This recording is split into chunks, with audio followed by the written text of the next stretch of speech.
Bismillahirrahmanirrahim. Assalamu alaikum wa rahmatullahi wa barakatuh.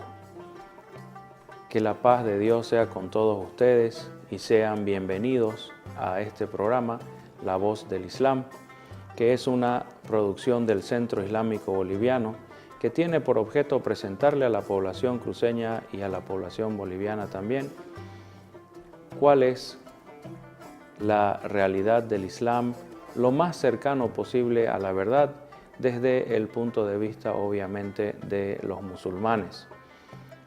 Este programa tiene por objeto aclarar algunas dudas que la gente suele tener respecto a esta doctrina y también refutar algunas acusaciones que de manera sistemática surgen desde instituciones o desde personas que son hostiles al Islam, que tienen cierta enemistad o cierta hostilidad contra los musulmanes. El Centro Islámico Boliviano es la primera institución islámica boliviana, es decir, la primera que se establece en el territorio nacional de parte de los musulmanes que residen aquí en nuestro país. Esta institución va a completar los 30 años de vida y se encuentra situada en la ciudad de Santa Cruz de la Sierra, frente a Infocal,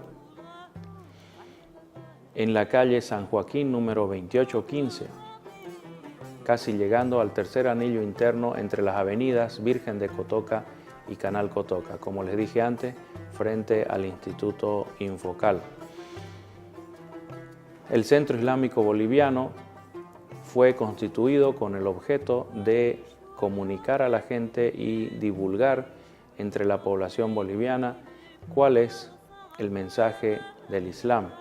Cualquier duda, cualquier investigación que esté realizando la persona para conocer el Islam puede dirigirse a nuestras instalaciones en la calle San Joaquín 2815 o comunicarse vía telefónica a los teléfonos 3 24 48 21, 3 46 84 88 o también a través de los medios sociales, a través del Facebook, por ejemplo, escribiendo Centro Islámico Boliviano, puede acceder a nuestra página de Facebook y también tenemos una página web, un website www.centroislamicoboliviano.org.bo.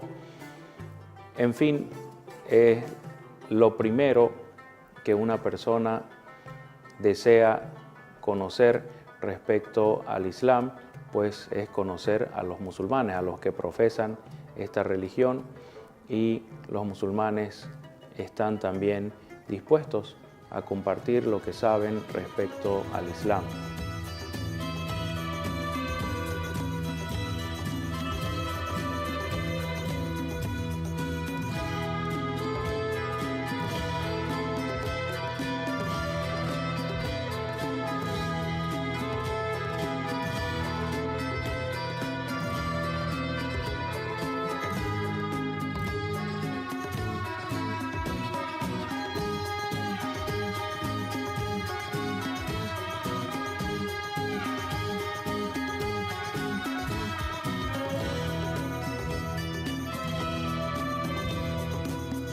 Y precisamente el tema del que queremos hablar hoy es cómo alguien que no conoce qué es el Islam, cómo puede llegar a reunir información suficiente para emitir un juicio respecto a esta doctrina, a esta forma de vida.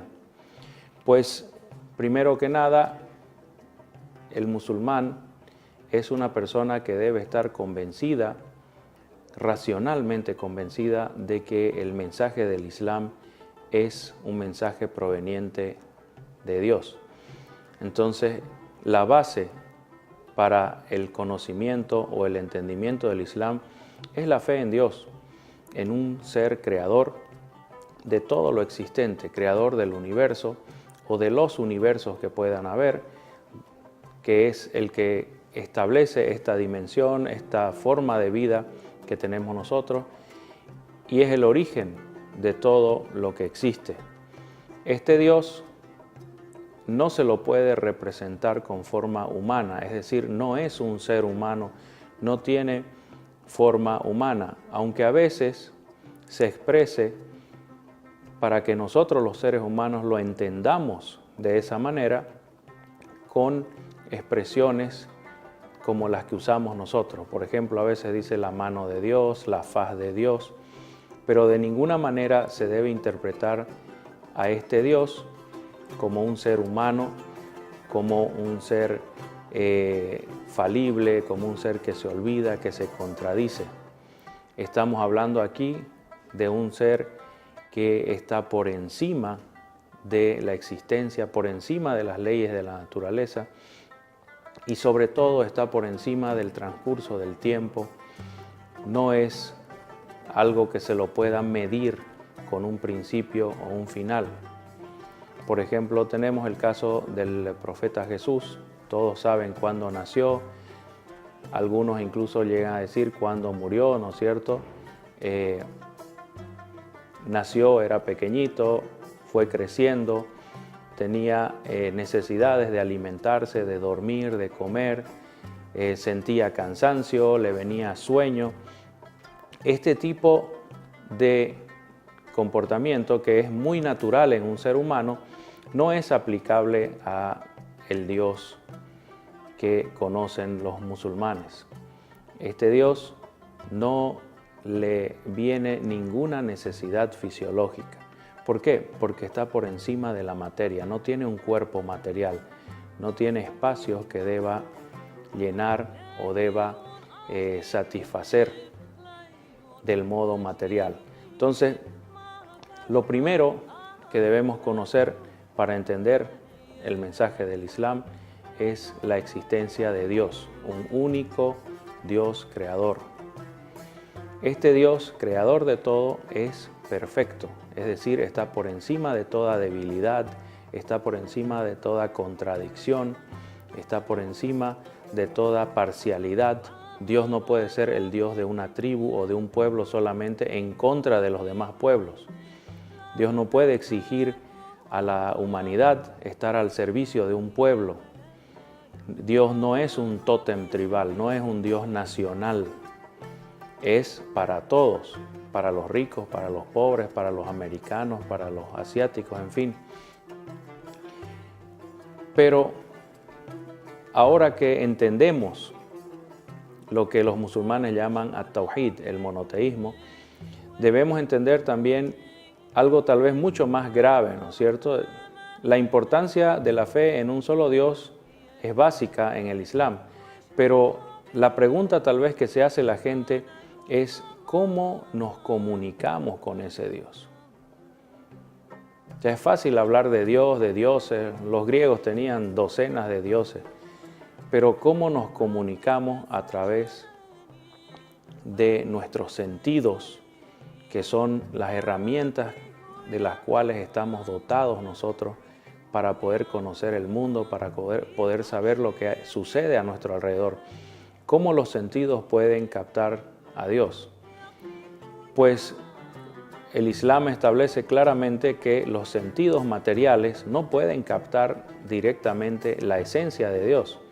No lo podemos ver, no lo podemos oír, no lo podemos tocar, ni lo podemos oler, en fin, los sentidos materiales que tenemos nosotros no son útiles cuando se trata de conocer, de saber qué es Dios o qué es lo que Él desea.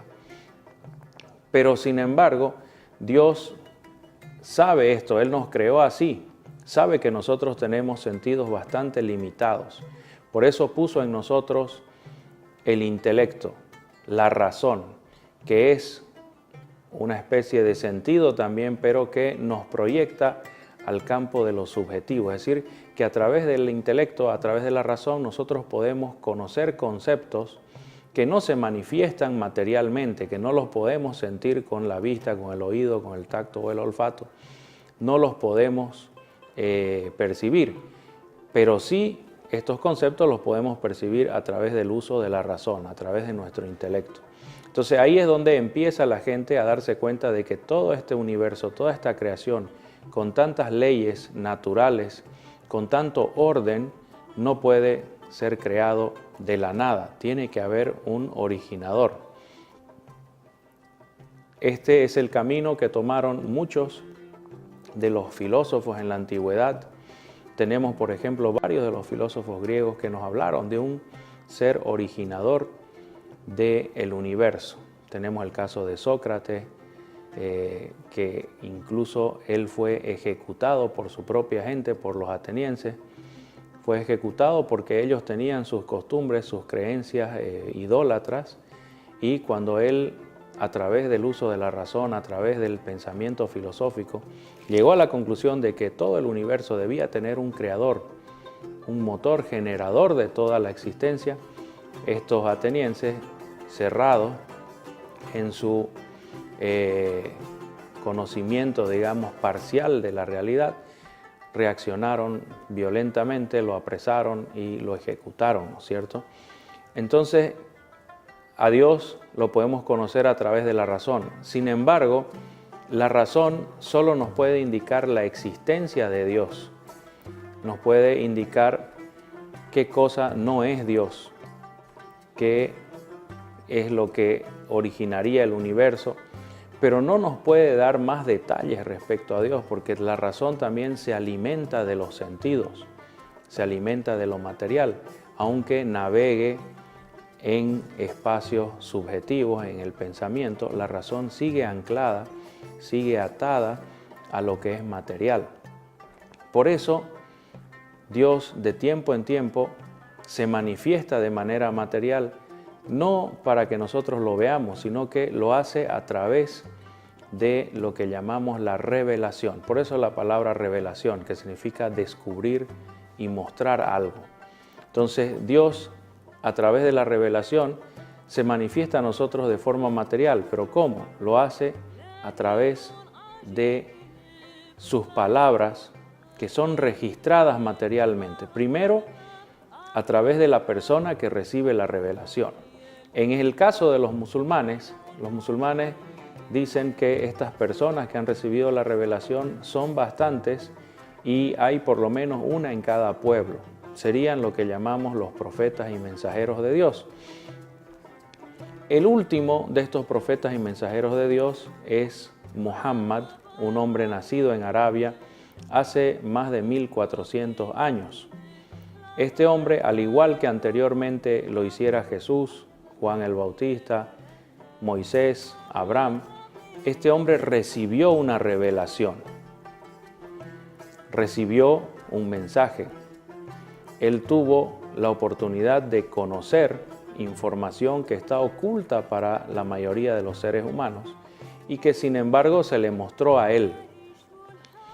Los musulmanes indican que esto sucedió a través del ángel Gabriel, que los ángeles son criaturas que tienen una naturaleza diferente a la de los seres humanos. Dice Muhammad, los ángeles son creados de luz, una luz que es prácticamente una energía que es imperceptible para el ojo humano y que sin embargo estos ángeles tienen vida, tienen movimiento y tienen su personalidad. Entonces Dios envía su palabra, la revelación, a través del ángel Gabriel. Este ángel se contacta con Muhammad, así como lo hizo con Jesús, con Moisés, con Abraham, y le comunica lo que los seres humanos necesitamos saber. Entonces, a través de la revelación, Dios restituye ese equilibrio, restablece el pacto, la relación entre los seres humanos y Él. La revelación de Dios adquiere varios nombres según la época en que se reveló o a la persona a quien se reveló. Por ejemplo, la revelación que se le mandó a Jesús, la paz sea con él, se denomina el Evangelio de Jesús. La revelación que se le mandó a Moisés se denomina el Torá. La revelación que se le mandó a David se denomina los Salmos. En fin, cada profeta ha recibido su parte de la revelación. Y todas las revelaciones comparten un mensaje común. Hay un solo Dios. Si ustedes se fijan en el Torá de Moisés, encontramos el primer mandamiento, el más importante. Oye Israel, nuestro Señor uno es. Un solo Dios. A Jesús se le consultó, Maestro, ¿qué es lo más importante de la religión? Y Jesús respondió, oye Israel, nuestro Señor uno es. Esto los musulmanes actualmente lo denominan el Tawhid, o sea, la fórmula que expresa el monoteísmo. Los hebreos lo denominan Ashema, que es la profesión o la fórmula que sirve para profesar la creencia en un solo Dios. Como verán ustedes, esto es algo común y compartido por todas las religiones que surgen de la revelación divina. Hay un solo Dios, este es el creador del universo, este también es el Señor del universo, o sea, al ser el que lo creó, es también el que lo domina, es el que establece las reglas y las leyes. Finalmente, la revelación nos dice que ya que se ha establecido en la conciencia humana que hay un solo Dios, creador y soberano del universo, por lógica consecuencia, los seres humanos deben obedecer a este Dios. Deben buscar su lugar en el universo, preguntándole a Dios qué es lo que Él pide de los seres humanos, con qué objetivo los creó.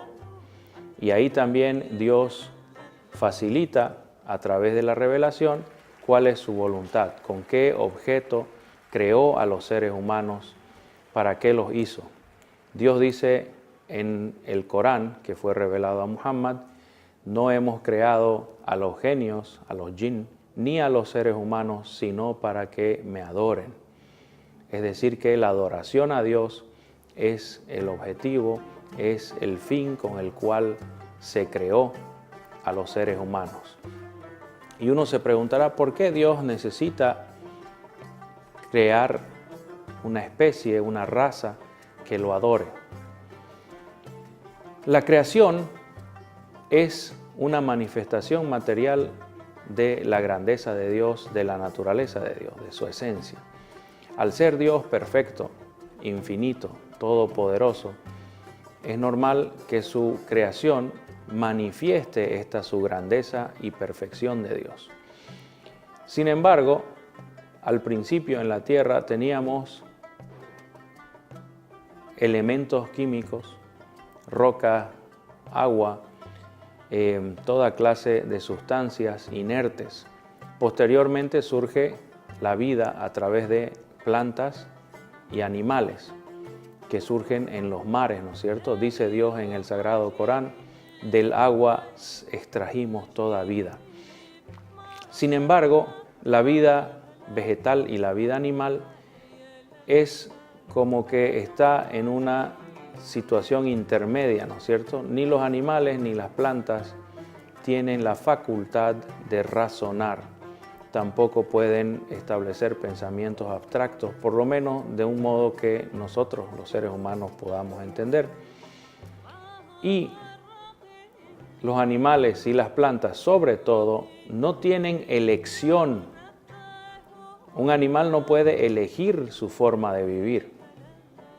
El animal tiene instintos y responde a los estímulos del medio ambiente. Si hace frío, el animal desarrolla más pelaje, el animal se alimenta de manera más abundante para poder hibernar, para poder acumular grasas, para sobrevivir al frío. Después, cuando empieza a hacer calor, el animal tiende a reproducirse, tiende a aparearse, algunos y otros hacen reproducción de otras maneras. En fin, ellos no eligen como nosotros los seres humanos. Entonces, Dios crea una raza que habite aquí en la tierra, que esté presente de manera material, ¿no es cierto?, en esta tercera dimensión material, Y esta raza va más allá que los animales y las plantas. Esta raza tiene la capacidad de razonar, la capacidad de analizar qué está sucediendo, tiene conciencia de su propia existencia y sobre todo tiene el libre albedrío, que es la capacidad de elegir voluntariamente qué es lo que va a hacer de su vida. Los seres humanos, nos guste o no nos guste, tenemos la capacidad de elegir. Yo sé que muchas veces elegimos de manera equivocada, todos elegimos mal, tomamos decisiones que son erradas y que nos hacen sufrir, pero nadie que exista aquí en la tierra, nadie con dos dedos de frente, puede negar que nosotros elegimos. Todas las decisiones que nosotros tomamos adquieren la forma de acciones voluntarias. Elegimos estudiar esto o el otro, elegimos trabajar, elegimos casarnos, elegimos hacer varias cosas. Entonces, ese es un poco el fin, ¿no es cierto?, de que Dios ha creado tantas formas diversas de vida y hacía falta una que pueda conocer a Dios por su propia cuenta, elegir por su propia cuenta también, por su propia voluntad, adorar a Dios o no. Esta criatura tan compleja, esta criatura tan sofisticada, digamos, que sería como lo último o lo más elevado de la creación, somos nosotros los seres humanos y esto obviamente aquí en la Tierra. No sabemos qué puede haber en otros planetas, no sabemos qué otras formas de vida, otras formas de creación. El Islam deja abierta la posibilidad y la puerta de que existen otros mundos habitados, pero nos interesa lo que pasa en la Tierra mientras la Tierra esté aislada del resto de esos posibles mundos habitados. En fin, Dios entonces nos creó con el fin de manifestar, ¿sí?, su grandeza, manifestar su perfección a través de esta creación tan compleja que es la raza humana. Pero para que se logre este objetivo, la persona debe buscar a Dios voluntariamente. La persona debe analizar la información respecto a Dios también voluntariamente y debe decidir voluntariamente si va a adorar a Dios o no. No se puede imponer sobre los seres humanos tal o cual religión, por algo bien simple. Eso nos reduciría a los seres humanos a una condición animal, a una condición de reaccionar de manera animal ante un estímulo. Las religiones que se expanden por la fuerza, obligando a los demás a convertirse o chantajeándolos por medios económicos, por ejemplo, ¿no? En algunos momentos de la historia hubo religiones que impusieron la pobreza primero y después a través de prebendas, a través de bonos, a través de ayudas económicas, fueron ganando adeptos, manipulando y obligando a la gente a elegir una religión para poder comer, para poder viajar, para poder, en fin, mejorar sus condiciones de vida. Todo esto no es permitido en el Islam, por algo bien simple. O sea, si nosotros somos los seres humanos, somos complejos, debemos ejercer nuestro libre albedrío. Por eso Dios le dice al profeta Muhammad en la revelación del Sagrado Corán, le dice: a ti solo te concierne comunicar. Innama alayka al-balagh, a ti solo te concierne comunicar. Fíjense, es bien tajante que los profetas, los mensajeros y sus seguidores deben comunicar el mensaje del Islam y no imponerlo por la fuerza. El profeta Muhammad también dice claramente: comuniquen mi mensaje aunque sea una sola aleya. Una aleya es un versículo, una parte pequeña de la revelación del Corán. Constantemente encontraremos en los textos que estudian los musulmanes referencias a que el mensaje del Islam se debe difundir solamente comunicándolo. Incluso los primeros ejércitos de musulmanes, después de que se estableció un estado denominado Califato Islámico, los primeros ejércitos cuando conquistaban un territorio no obligaban a la gente a convertirse. Todas las diferentes iglesias cristianas que existen ahora en el norte de África, en Asia, por ejemplo, en el este de Europa, que es donde mayor riqueza hay de iglesias antiguas, cristianas, es porque los musulmanes que gobernaron esas tierras no los obligaron a convertirse al Islam. No lo hicieron en el norte de África, no lo hicieron en Asia, no lo hicieron tampoco en el este de Europa, los turcos otomanos, por ejemplo. Entonces, una vez establecido esto de que nosotros fuimos creados para adorar a Dios, nosotros podemos expresar, digamos, nuestro libre albedrío investigando. ¿Sí? Hoy en día, si yo soy un criollo nacido en Bolivia, en Perú, en Paraguay, por ejemplo, yo enciendo la televisión y salen unos melenudos así, unos barbudos, hediondos, y con armas en su mano y gritando palabras raras en un idioma que yo no entiendo, con toallas en su cabeza, etc. Y constantemente los medios de comunicación me dicen que son gente mala, que son gente violenta, olvidándonos un poco que la conquista española, por ejemplo, también llegó de manos de melenudos, barbudos, bastante violentos, que impusieron el cristianismo en América Latina a fuerza, a fuego, ¿no es cierto?, a través de la Inquisición. Nos olvidamos de eso porque hace mucho tiempo que pasó. Los barbudos de esta época, según los medios de comunicación, son los musulmanes. Entonces, ¿qué es lo que debo yo hacer? Por naturaleza, el ser humano es curioso, le gusta investigar y sobre todo cuando se dan hechos que tienen cierta gravedad, por ejemplo, los hechos violentos, una guerra civil, enfrentamientos armados. Nos gusta investigar, nos gusta saber por qué esta gente está haciendo eso. Por ejemplo, el crimen, ahora estamos hablando, por ejemplo, la gravedad de la violencia en México, ¿no es cierto? Prácticamente las bandas de narcotraficantes son los que gobiernan la sociedad mexicana. Un país tan grande, con más de 100 millones de habitantes, está siendo gobernado por grupos, por mafias de narcotraficantes que reaccionan violentamente ante cualquiera que amenace sus intereses.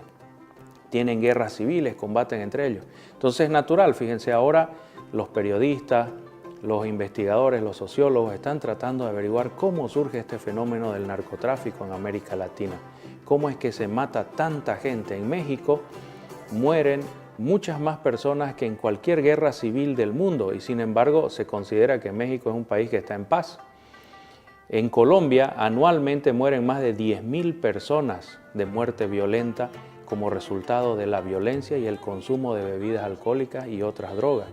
Entonces, naturalmente nosotros cuando vemos la gravedad de los hechos deseamos investigar. Lo mismo pues debemos hacer en el caso del Islam y toda la violencia que se atribuye al Islam. Debemos investigar. Los medios de comunicación ya antes nos han traicionado, ya antes nos han mentido. Por eso mismo nosotros debemos saber que cuando vemos una información debemos buscar otras fuentes para poder cotejar, para poder comparar. Por ejemplo, en los medios de comunicación nos hablan del fundamentalismo islámico basado en el Corán. Entonces, por naturaleza, una persona diría, bueno, yo tengo que buscar el Corán. Y ese es el primer paso correcto, ¿sí?, que se puede dar para saber un poco cuál es la realidad del Islam. Debemos recurrir a las fuentes que consultan los musulmanes. Debemos ver si estas fuentes realmente los incitan a la violencia o es otra la figura, que estamos siendo engañados como antes, ¿no? Todos los días los medios de comunicación nos engañan. Nos dicen, compre este jabón porque es el mejor. Compre esta cerveza porque va a ser feliz. Compre esta ropa porque va a estar de moda. No compre esto porque está pasado. Así todo el tiempo nos manipulan, nos hacen comprar unas cosas, nos hacen hacer otras cosas y nosotros caemos. Y después nos damos cuenta de que, bueno, nos engañaron, ¿no es cierto? Entonces aquí puede ser lo mismo, ¿no es cierto? Debemos comprobar. ¿Y cómo lo vamos a hacer? A Dios no lo vamos a poder ver de frente, no va a aparecer ante nosotros físicamente. Ya lo dijo el profeta Jesús, nadie lo puede ver a Dios. ¿Me entienden? El profeta Jesús dijo claramente, a Dios no lo puede ver nadie. Entonces, ¿cómo vamos a saber si realmente estos musulmanes, estos barbudos, melenudos, con toallas en la cabeza que andan gritando, si ellos realmente tienen un motivo para hacer lo que están haciendo? Lo que es más importante también, saber si toda esa gente, estamos hablando de 1.700 millones, el 20% de la población mundial, si son todos iguales. Porque la persona que tiene un interés mínimo en el tema, digamos, del mundo islámico, se dará cuenta que hay sunitas, hay chiitas, hay jarilíes, están las bandas estas de guerrilla, ¿no es cierto? Después están los musulmanes vendidos, los que dicen somos musulmanes, pero son más cristianos que los cristianos. En fin, hay toda una clase de, bueno, no una clase, sino varias clases de musulmanes. Es más, yo diría que cada uno de esos 1.700 millones de musulmanes puede tener su propia versión del Islam. ¿Y esto por qué? Porque en el Islam no existe una iglesia que imponga un entendimiento del Islam por la fuerza. En el Islam no existe la Inquisición. En el Islam no existen lo que se llaman, que había en los países protestantes, las cacerías de brujas. No existe eso en el Islam. Y tal vez eso en cierta manera perjudica porque el musulmán es libre de interpretar como quiera. Y la verdad, ahí está la manifestación del libre albedrío, ¿no es cierto? Pero después vamos a hablar con más tiempo que esa libertad de interpretar las cosas como querramos también genera la responsabilidad. Debemos interpretar no con libertad plena, sino con responsabilidad. Porque aparte de tener libre albedrío, los seres humanos tenemos responsabilidad sobre el planeta Tierra. El profeta Muhammad dice, cada uno de ustedes es responsable de algo. El hombre es responsable de su casa. La mujer es responsable de su casa. El empleado asalariado es responsable sobre los bienes de su patrón contratante. El líder político es responsable sobre sus súbditos, sobre la población en la cual gobierna.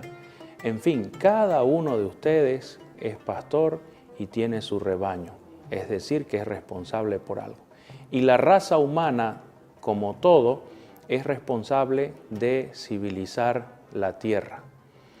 Fuimos puestos aquí para adorar a Dios y al mismo tiempo civilizar la tierra. ¿Qué significa civilizarla? Es decir, establecer una existencia humana en orden, en armonía, el ser humano en armonía con Dios, el ser humano en armonía con sus congéneres, con los demás seres humanos, y también el ser humano en armonía con el medio ambiente, con la naturaleza. Civilizar la tierra significa vivir en ella de manera civilizada, sin ofender a las demás formas de vida que hay en nuestro planeta, sin agredirla, sin quitarles sus derechos, sin destruirlas. Lamentablemente, ninguna de las civilizaciones que conocemos hoy en día, socialistas, capitalistas, ateos, musulmanes, cristianos, judíos, ninguna de estas formas de vida puede decir que está viviendo civilizadamente en la tierra, porque en todos los países se da la contaminación, la explotación, la devastación de los recursos naturales, la devastación de los bosques, devastación de la fauna, matando a los animales, explotándolos comercialmente. Trasladamos miles y miles de cabezas de ganado, por ejemplo, de una región a otra. Trasladamos una especie de un hábitat a otro sin medir las consecuencias. Trasladamos, por ejemplo, los conejos, ¿no?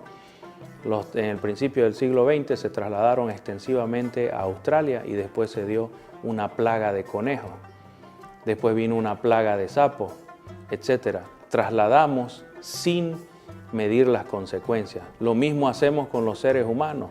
El régimen socialista en la Unión Soviética trasladó 5 millones de musulmanes tártaros desde Crimea, en Ucrania, hasta Siberia.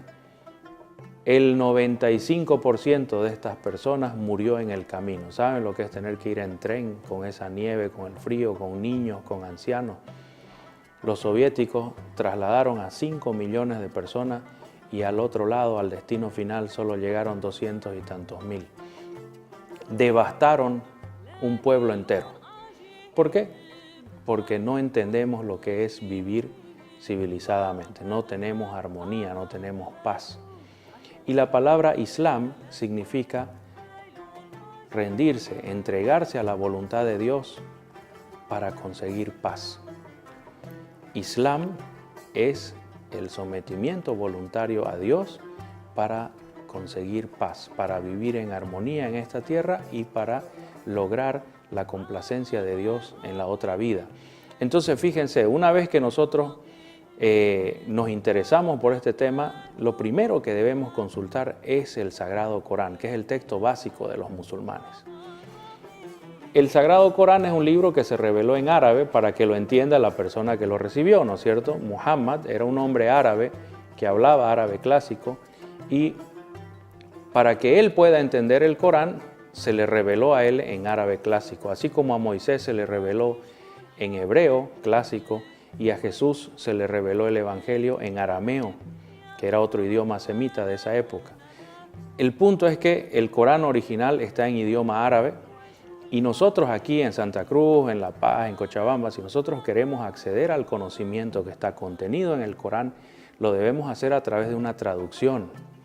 Si vamos a comprar una traducción, tenemos que ver que sea una traducción buena, que sea recomendada por diferentes instituciones investigativas o académicas. Nosotros especialmente recomendamos las traducciones hechas por equipos de traductores. Ya pasó hace mucho tiempo la época esa en que un solo hombre traducía todo un libro y le insertaba su propio punto de vista, lo ponía en boca de otro, ¿no es cierto? Hoy en día los traductores trabajan en equipo. Entonces, si usted va a conseguir una traducción del Sagrado Corán, que sea el trabajo de un grupo de traductores y que estén avalados por instituciones académicas. Por ejemplo, aquí en Santa Cruz de la Sierra, la última traducción que se está distribuyendo es la traducción de Muhammad Isa García y su equipo de traductores. Tenemos también la traducción de Julio Cortés, tenemos traducción de Abdelghani Melara Navío. En fin, hay diferentes traducciones. La más fácil de conseguir en estos días es la de Muhammad Isa García. ¿Por qué? Porque se distribuye gratuitamente. Es la que usted puede conseguir si va por la sede del Centro Islámico Boliviano frente a Infocal, o también la puede bajar de internet. Esta traducción se realizó, como les digo, con el aval de varias instituciones académicas del mundo islámico y se distribuyó gratuitamente en el Mundial de Brasil el año pasado y se sigue distribuyendo gratuitamente, se imprime en varios países. Pero bueno, una vez entendido de que nosotros, al ser hispanoparlantes, no podemos leer el Corán en árabe, porque bueno, hace mucho tiempo nuestros gobernantes decidieron perseguir y masacrar a todos los árabes que vivían en territorio español. Ahora tenemos que atenernos a las traducciones. Se pueden encontrar traducciones del Sagrado Corán.